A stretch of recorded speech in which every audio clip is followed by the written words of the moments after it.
घरे 13टी नागसाप 13टी अंडारू 13टी नाग साप जन्म होइछन्ति। पुरी पिपिली ब्लॉक सामपुर गाँवर लक्ष्मीधर प्रधान गुहाल नाग साप जन्म होइछि। नाग छुआ को नहीं पानी थिबा एक प्राकृतिक आवास स्थल में छाड़ी दिया जाइछि। गत मे मास 12 तारिख रे एक नाग साप को उद्धार करा जायतिला।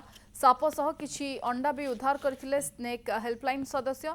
अंडागुड़ी को उद्धार करी एक कागज पेटी भितर रखा जायतिला। उद्धार होइथिबा 13टी अंडा को कृत्रिम उपाय रे फुटेबा पई रखा जायतिला।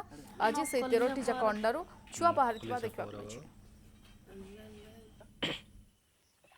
गोटे गाତରେ नागसापटी पशि जाइए आउ सी छाड़ी न छाड़ी की न जीवार कारण से जगह अंडा देता से मैंने खोलाखोली कले 13टी अंडा उद्धार करागला।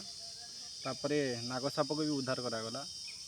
तापरे वन विभाग को जनवा पर नागसापटी को छड़ागला। आउ अंडा तक कृत्रिम उपाय फुटापी आम रखिलु।